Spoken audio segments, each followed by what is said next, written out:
Hello and welcome to another Tech Campus Coffee Live webinar. This is an opportunity for you to learn about career paths at Tech directly from professionals in your field. We'll be speaking to technical representatives from a variety of fields at Tech, and they'll share why they enjoy what they do. Participants also have a chance to directly ask speakers and recruiters questions and get a good understanding of why Tech is a great place to work, as well as where your strengths, talents, and learning opportunities lie. We'll do today. So obviously we're talking about strategic maintenance today. So I'm imagining we have a lot of mechanical engineers on the line.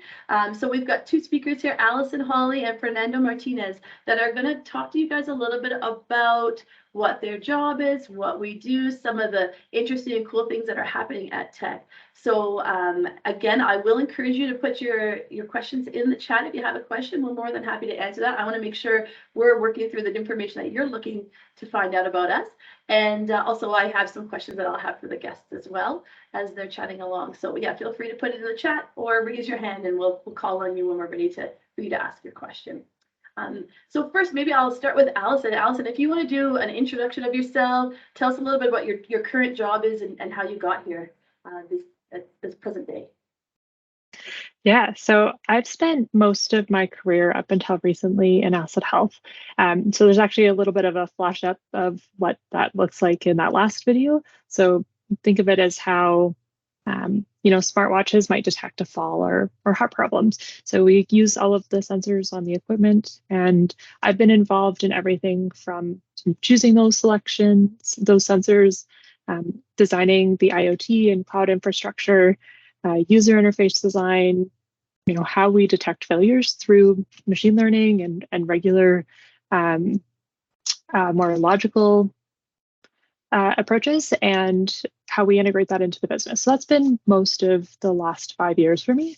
More recently, I've been involved in strategic planning. So this is a newer space within Tech, is part of the corporate team, and I won't lie, it's a lot of jargon and buzzwords, but basically I spend a lot of time with senior management and the leaders at each of the operations to understand what are the needs of the business, where do we have opportunity for improvement, and helping to build a schedule that addresses those over the next 5 years. So it's an interesting role where I've had a pretty heavy hand in shaping what the future of maintenance at Tech looks like.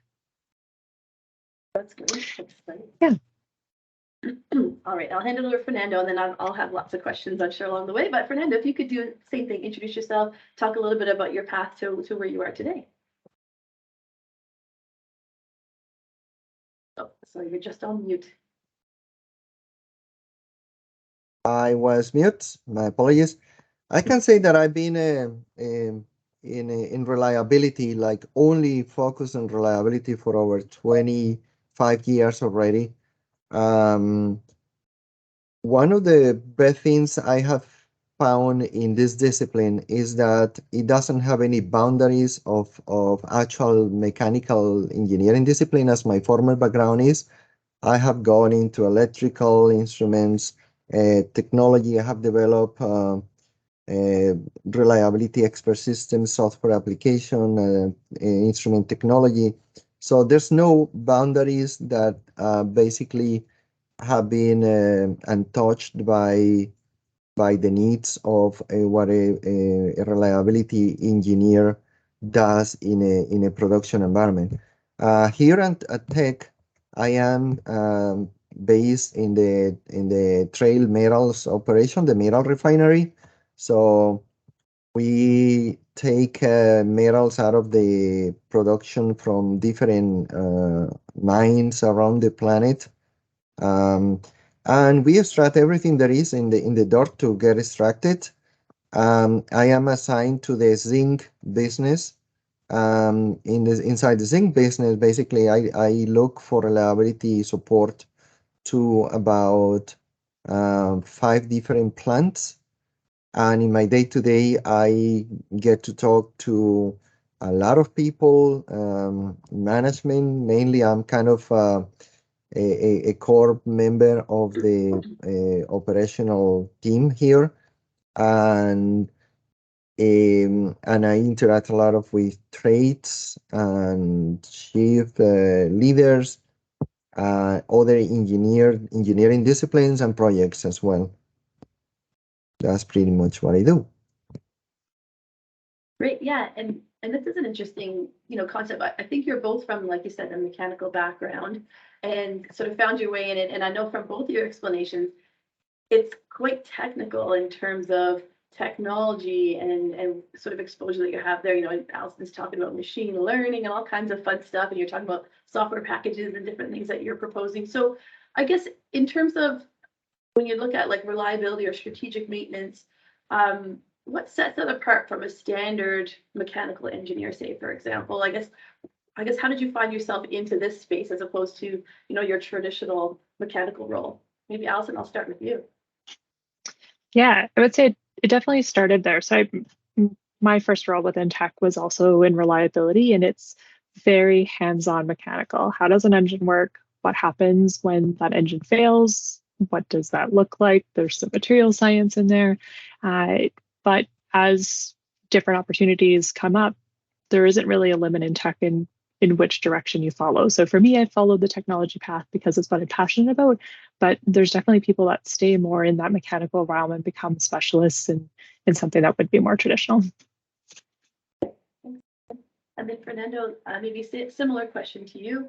And you talked about working with various disciplines. I guess it's not just mechanical engineers in your space, then maybe some other disciplines that might be relevant? Yeah, that question brought me back to the times where I needed to make a decision about if I was going to continue as a reliability engineer or not.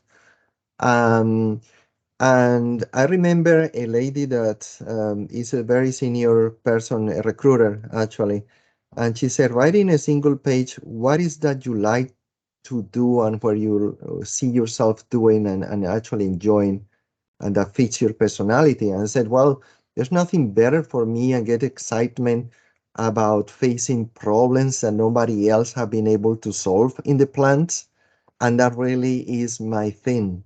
So I've been happily working in that type of position where I usually am not the first line of defense when something happens in a plant environment, but is when things really get complicated and nobody figures out what is going on, something new is happening, and you need that deep insight about the structure of what is really driving something, what change, how to get to the root causes in a very objective way, and then applying the best of your knowledge in science, find a solution that has to be quick, effective, practical. That is basically one of the fields of development in reliability. A great explanation. And then I guess if a student is interested in reliability in particular, like I don't know if there's necessarily specific courses that you can take in university, but are there any other skill sets, like other than that, maybe like that thirst for knowledge or that need to like solve problems? Is there anything else that they should be coming? So say, think of a co-op, I guess we'll start with first. Is there experience or courses or knowledge that they should come to tech, say, for example, with that would be, suited for your particular teams? And Allison, I'll start with you because I know that you guys have some co-ops in your mixes right now. Yeah, so reliability doesn't typically have much for university options. Some schools do, so if that is an option, definitely take those. I think it's more what you pay attention to in your classes. So, in those material science, there's maybe one chapter that is what does a brittle failure versus a ductile failure look like. Those are the things that are really going to have a real world application in the reliability space. Okay, perfect. Anything that you would think of, Fernando? I don't know if you have co-op. Yeah, I would like to put it in an academic way. It's like reliability guys have adopted as a way of living, fighting something that in thermodynamics is known as the continuous way how the universe conspires against you to degrade things, entropy. So entropy is our number one enemy. So if you want to make a living about fighting entropy or trying to control it in your life and in your work environment, this is reliability actually. That's awesome. The superheroes of maintenance, eh? Awesome. So there's a question in the chat from Kat, and she's asked a little bit about the 5 whys. So a lot of the 5 whys and root cause analysis are involved on your day-to-day. So maybe if you could speak to that a little bit. Fernando, I'll start with you then this time. Could you talk to us a little bit about those 5 whys and how that relates to root cause analysis? So exactly, in a reliability operating role, we own basically the process of failure analysis and bad actors. And failure analysis is basically a large body of knowledge, and basically how I see it is you need to be like a martial arts person. You need to know all techniques, because not a single tool for root cause analysis will fit all. You need to understand what the problem is, what the question of the problem is, and then you choose out of the toolbox your 5 whys. That is a very fast thing, but it's not good for design problems. For example, you need to go fault tree analysis. You need to go failure effects and moth analysis. You need to sometimes build mathematical models of what the problem is, and test hypotheses and do research. Actually, I get into that situation a lot.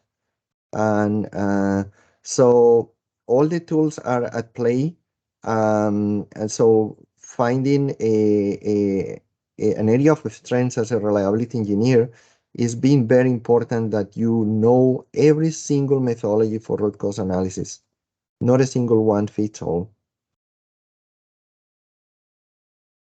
And then, you both have sort of alluded to this, you're not the first line of defense. And I've seen lots of mechanical engineers that join the team that are in that first line of defense, that they'll do some reliability projects and get some exposure to reliability. And maybe that's somewhere where a lot of them maybe fall in love with that side of maintenance. But I guess maybe, Allison, you can explain this a little bit. When does it come to your team? So you're sort of a centralized team that's supporting the operation, say, for example, you're not the first line of defense. I guess when does it get to that point where it moves to your group and to look at? Yeah, so this is changing as we become a more mature organization, but where it's leading to is basically that we'll write that manual that comes in your glove compartment. How often you do your oil changes, when you get your brakes inspected, that's the book that we're writing for our equipment.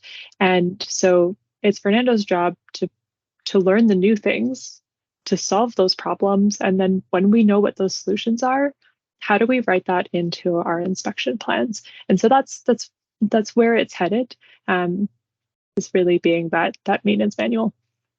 Yeah, great. No, that's really interesting. And then you're seeing like something that's trending. Obviously, when Fernando, you see it, it's probably something that's trended across the business going, okay, this is something that's come up on several occasions.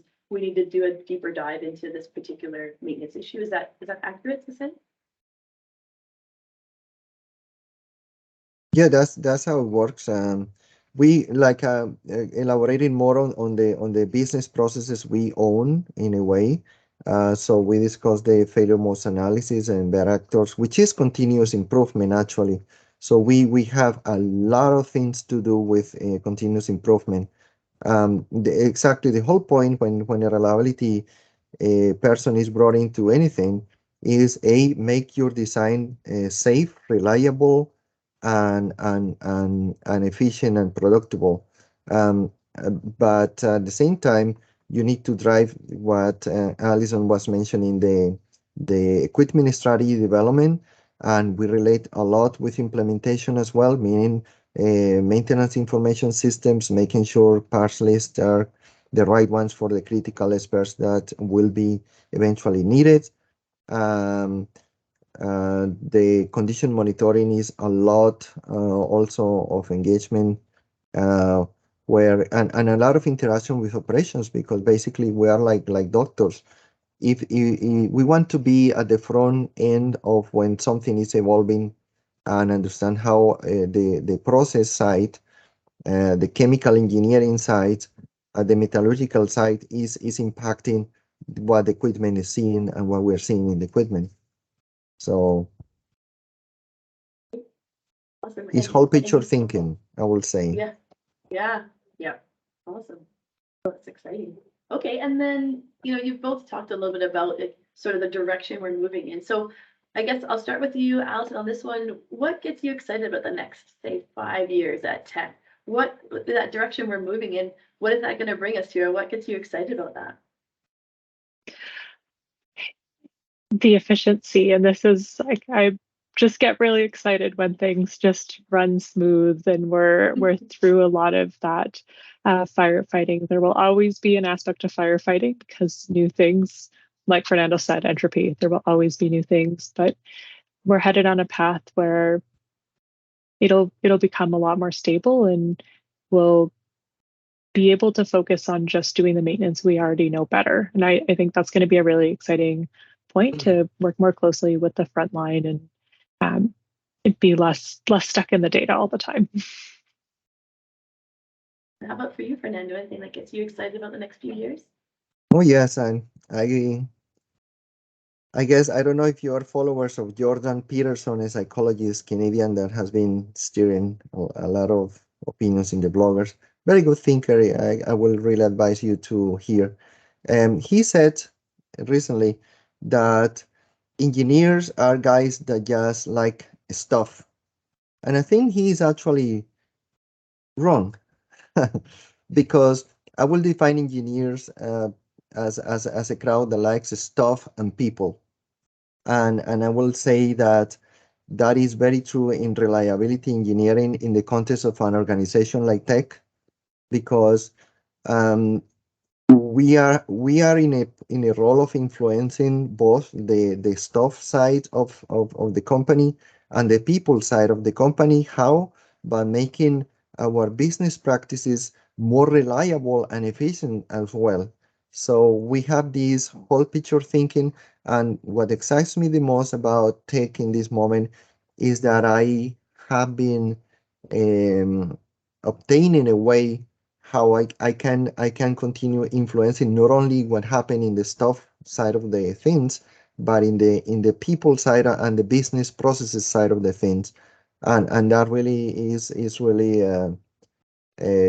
kind of getting the whole your hands on the whole cake when you are able to get that level of influence in a company that is also pulling itself as a key leader in the industry.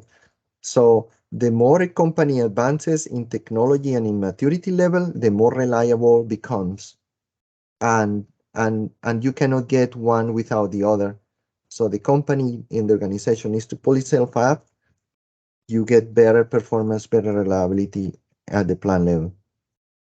And Stacey, if I can build on that, because I think Fernando and I are talking about it as people that have been here for a long time, and the processes start to get more exciting. But what's exciting for someone coming new into tech as we fix those old problems is it's if we have these processes in place, it means that the people coming in to tech now are going to be able to take on the new and bigger problems, the fun ones that we weren't able to because we were too busy just keeping the lights on. So I think that's what I'd like to bring it back to is once we're in a more stable place, the big change can really happen, and that's for the next generation. Yeah. So something I can add is that I recently was granted the privilege to open a mentorship session at the site level where we are. And I have all the engineers of all levels of experience, like ops students and senior guys attending there. So there's a lot of knowledge sharing in this discipline that you will not believe it.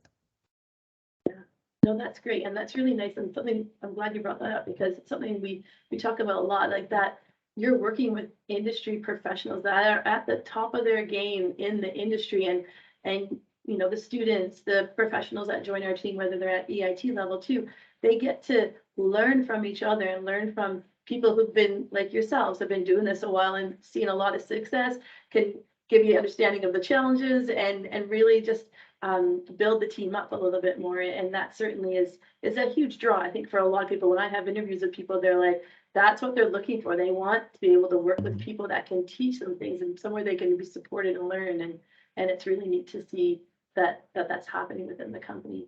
That's great.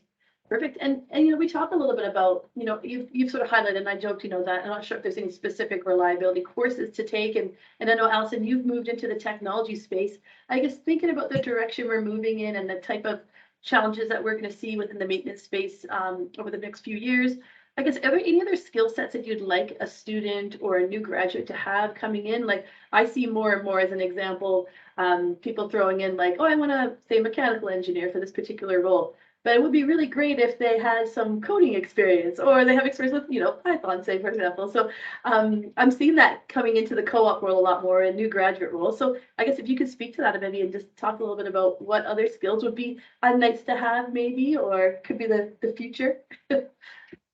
Yeah, so coding is huge because even if you don't end up being a programmer, it's in everything. It's hard to get away from at least being able to write a little bit of script, even if it's in Excel. So being proficient in a couple languages is great. The other one is we're becoming more globalized. And so for tech and for a lot of other companies, speaking more than one language. You don't have to speak a lot of Spanish to be able to work with our Chilean sites. If you can just have a greeting with them and at least be able to say, how high are you doing? That really helps to build relationships with some of your peers that you wouldn't be able to otherwise. So I think learning a couple of those other languages, both human languages and computer, are going to go a long way. Yeah, that's great. Anything to add to that, Fernando? Is there anything that you've seen that would be kind of beneficial from a student perspective to have in their back pocket? Yes, of course. They like I'm saying, we interact a lot with people, and tech is a multinational organization. So having the ability to communicate with your peers in other languages, like mainly Spanish, is the I would say the third language. I work with a lot of French Canadians as well. So that will be great. Another thing is in terms of how we prepare yourself to follow the path of a reliability engineering career is to of course have very strong fundamentals in probabilistics, because we do work in that kind of statistical probabilistic thinking. Material science is very strong because of what I said, right? Entropy has the way to destroy materials like you will not believe it in different process environments. So if you are very strong in material science, you will have an edge in actually in reliability. And in my career, I have seen like reliability engineers of all backgrounds. Chemical engineers are reliability guys. They're really very, very good in that aspect. Knowing how the process then interacts with equipment leads you into instrument technologies or process control, also topics that will be great. And like I put it to the people in my mentorship sessions, other than entropy is the mother enemy, and it has 4 little children, and there's 4 little demons, and one is fatigue, wear, overload, and corrosion. Those are the four little children of mother entropy. Yeah. That's awesome. That's a great way to explain it. Okay, I love it.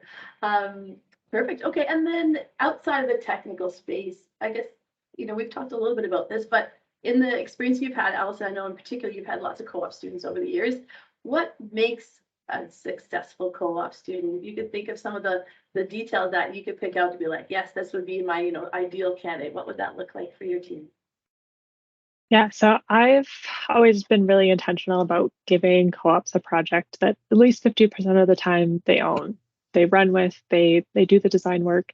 And so it's really being able to come up with their own ideas and pitch those back. I think a lot of people coming into the workspace, they're a little bit intimidated. They want to be told how to do things sometimes, but that's not how you learn. Maybe some things, but when it comes to projects and doing your own design, like, take a stab at it. Don't be afraid to fail. We wouldn't give work to a co-op student in their first or second year of working ever that they wouldn't be allowed to fail in. So that's the big thing, is just take a stab, just try. Awesome. That's really great. And I guess, you know, when you're in your mentorship program, Fernando, is there any sort of words of wisdom for a young student if they were to come and join tech, like what would set them up for success? I have seen like the most successful people coming young into becoming good reliability people is that aptitude of learning and curiosity, and never stop at not knowing why things are happening. I always say you have to develop the aptitude of at the end of the day, go through your day and say what you still do not know an answer for, and write it down and Google it and develop that habit of always finding the answers. Because we're always after the root causes, right? Yeah, yeah. That's our edge. Yeah. Yeah. That's great. No, that's awesome. Yeah, definitely keep that sense of curiosity for sure. It's going to serve you well. Answers aren't always there. I often tell people come with solutions, not always questions, in terms of going to your supervisor too. Like, don't be afraid to go look for some solutions prior to coming to your supervisor. I don't know the answer to this. Okay, what did you do before you came to me? Have you done the homework, kind of thing? So it's always, you know, that sense of curiosity, I think, will keep you looking and searching and researching, which is so important, I think, for a student to have. And also learning from the trades, like we sometimes out of the academic environment, we seem to not understand the relevance of the trades, and I have met so much wisdom in those guys, and learning from them as well. You need to be able to listen and be humble enough to get to them and search for advice from them at times, right? When they for sure know some answers that we don't see in our elevated cubicles. Yeah, well, they're the ones with their hands on the equipment every single day, Correct. right? And so I talk to students a lot about that. Like, it's not just a sit in an ivory tower type of role with us. If you're here working at tech, you're often at the operations, you're talking to tradespeople, then you turn around and try to explain something technical to a non-technical person, or vice versa, taking non-technical information and changing it into like more of a technical, what's that solution? What does this really mean for my purposes, right? So it really teaches you the skills of not only the technical side, but really being able to translate that information to useful information and in any work environment, like in a plant environment in particular, when you have a confirmation or that you're going the right path, doing well, when you gain the respect of the trades. And if you walk the aisles and the trades hide from you, that's not good. Yeah, it's so true. That's awesome. Great. I know I'm mindful that we're going to move into the trivia time, so make sure someone gets some coffee today. But if there's any last minute questions, feel free to put them in the chat. I did see a question from Akil, and his question was if we hire for MN students. Yes, we do. Yeah, so we hire master's students as well as undergraduate students. So certainly do, especially if obviously your program requires you to do a co-op. Our co-ops generally are 8 months, 12 months, or up to 16 months in duration. So as long as that is doable within the program that you're in, then that's what we lean towards. And just because, well, you can imagine just hearing Fernando and Allison talk a little bit about how in depth we get, and we're giving you projects, we do lean towards those longer terms just for that reason. So you can see a project from start to finish and really get an understanding of what it's like to work in a reliability group or a maintenance group at the operations. So that's sort of the method to the madness. All right, and then there's a couple that had come through for you guys. Someone's asking here, what kinds of roles are available for non-engineering majors? So we certainly do hire outside of engineering, and there's a variety of roles, and it depends on the term and what's come up. I guess specifically for tech, for generally for tech, I can speak to that a little bit, but we do hire people within like water technicians, or we also hire for like automation technicians, that sort of thing. So I guess would be sort of privy to some of this detail. We hire business students, we hire logistics, supply chain management, finance. So, I mean, I guess I could go on. I always sort of was surprised when I first started working at Tech, same thing as a lot of people think about mining companies. We only hire engineers, or especially mining engineers, but literally any job that you could work anywhere, we basically hire it within our company. There's a huge variety of roles. So yes, I would say your best bet is to keep an eye on our website. You'll see the different variations of roles that we have out there. We have a bunch of co-op positions, but then also for full-time roles. I guess the one suggestion I always make to people when they're looking at full-time or even co-op, sometimes the titles aren't exactly as you would say your study program is. And not always going to say mechanical engineer. It might say an asset health, professional, or we have a variety of names and they might be like mining specific. So I guess what I would do is do your homework on the website, look at some of the roles, what sounds interesting, kind of figure out what they're looking for in terms of background and education, and then you can set yourself up for job alerts. So every time an asset health role comes up or something that's requiring a mechanical engineering background or whichever background you're coming from, you can get pinged for any role that comes up on our website that is applicable to your program. So that's a nice little quick tip because we're recruiting a lot. There is a lot to wade through on our careers page right now. So that's hopefully will help you sort of find what you're looking for in there. But yeah, we certainly hire across the board. I guess within your teams, Allison and Fernando, maybe Allison, I'll talk to you. Is there any other, like we talked about different engineering disciplines, I guess outside of that, are there people from a technician background that potentially would work within your groups? Yeah, a really big portion of the corporate maintenance group is mechanics and electricians by trade. And then we also have, as we grow, we have a communication specialist and change management specialist. So people with a lot more of the business background. And then as reporting and data becomes more important, some of that comp sci background as well. How about for you, Fernando? Anything else that you're just on mute? We'll get you today. Again, sorry. Yeah, in my group, my reliability group, that is kind of central support site-wide, we have all the engineering disciplines in the group. Of course, the one that is kind of very specific to what they do is the electrical one. But for how they have been looking for reliability engineers that are not the electrical background type of thing is all the disciplines play for as long as you bring the experience in the disciplines in the core disciplines of reliability. That is basically some aptitude for root cause analysis, good management of the fundamentals of damage mechanisms and desire to learn the job. Yeah. Okay, and then Kat's got a question here. So her understanding is that previously Tech has been focused more on maintenance, breakdown maintenance, and moving to more of a preventative maintenance on top of reliability centered maintenance. So how far in the future are you planning towards? Like what tools are we using currently in your space? Like SAP has been mentioned, but I guess are there other tools that you guys are using? And maybe I'll start with you, Allison, then.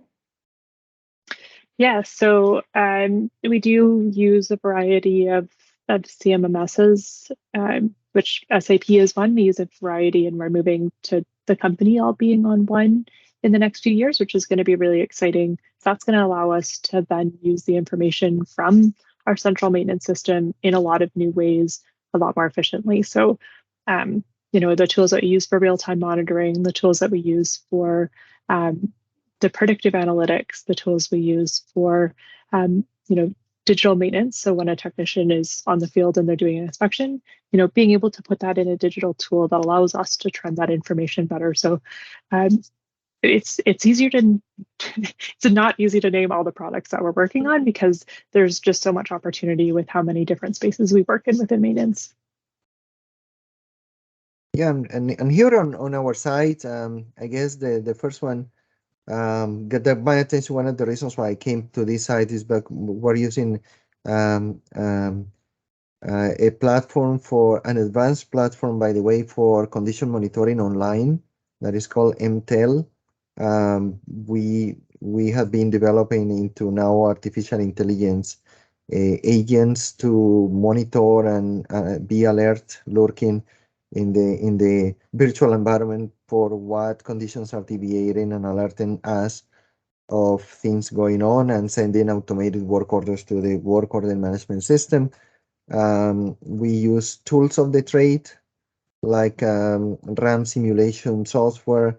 Alison already mentioned the typical maintenance applications and methodologies. I am a lot into risk-based methodologies. I describe myself actually as a combination between a risk engineer and a reliability engineer, and that is a very interesting field for you guys to investigate what a risk engineer is, because it's kind of very compatible fields of engineering discipline. That's great. And Fernando, I know you talked a little bit about chemical process engineers or chemical or process engineers. I guess someone's asked here, do you have roles that are more specific to process engineers, like within the plant, where they can get involved with the optimization process? Is that something that we often do? Yes, exactly. Actually, because tech, the core business is extraction of metals. That is basically metallurgical, chemical engineering backgrounds that go into the people that want to work more hands on the process. We just play a little bit of a support role to the what they call the metallurgical. Even though it has the word metallurgical, actually it doesn't mean that they are metallurgical engineers. There's a lot of process engineers working there, and actually with PhDs and masters. And one of the first things I did in one of the failure investigations I needed to do was exactly to look for help from the guys running a metal analysis lab, and it was actually a PhD person that developed a methodology to get me the analysis of contaminants in oil that I needed from one day to the other. Yeah, so everything plays and is rich in resources and profiles. That's great. Well, we often get the question, do we hire PhDs? And I always say, yes, there's pockets of people in different areas that we do hire. And assuming too, like a lot of times you get a little bit, it's not necessarily core research based. We do have a research group, but we certainly have people with PhDs that are working within the operations if they're more looking for that operational side and exposure there. So yeah, awesome. That's great. Perfect. Well, I think we've covered most of the questions. So someone else has asked a bit of a recruitment one. So I'll just quickly zip through a little bit about what we've got going on. So yes, we are hiring students. We've hired a lot of students. So this year alone, we've already hired over 300 students to join Tech. So moving forward into January, which is what we're recruiting for right now. So we generally recruit 4 months in advance to a co-op term. We're looking to bring across the business probably about 90 students into the business again for January start, and then again in January we'll start for the May term. So 3 times a year we'll bring groups of students in, and that again covers a variety of disciplines. I would argue of late our most common one is probably mechanical engineers, and it's because there's such a variety of different roles that we do have within the space. So yeah, we're currently hiring for various operations. So we have our coal business unit in addition to our copper business unit, which are Highland Valley Copper operations near Logan Lake. And then we also have mechanical and reliability engineers at our trail operations near Trail BC. So at all 3 of those areas, we have maintenance and mechanical engineers that we are looking for, as well as a variety of other roles. But you can check the Tech website, so tech.com/careers. You'll see the postings there. We've kind of lumped a lot of them together. So if it's it's put up there as a mechanical engineer, we'll highlight little aspects from like reliability in different areas, because once we have a conversation, we can sort of determine where you're the best fit in terms of where your interests are and where your background is and that sort of thing. So a lot of stuff that we talked about today is certainly things we take into consideration when we're looking to where someone's the best suited. They are typically 8 months in duration, if not 12 or up to 16. So we do look for that longer duration. So you'll see on our postings 8 months, 12 months, 16 months. For the position that we have here. The bulk of our roles are definitely at the operational level. So like I mentioned, you're going to get boots on the ground or at least a shared service office or a support office to the operation. So you're still within driving distance to an operation. So that's the bulk of those roles for sure, depending on which office you end up falling into. Yeah, I think that's sort of the bulk of it. But yeah, feel free to apply. We are still actively recruiting. We got lots of positions to fill. So if you're interested, please reach out to us and apply online. Yeah, I think that's everything. Thanks so much to both you, Allison and Fernando, for all your insights today. It was super interesting to learn a little bit more about the strategy behind our maintenance programs and how you guys, what the kind of work that you guys get to do. So I certainly appreciate you guys giving us the insights. Thank you. Of course, thank you.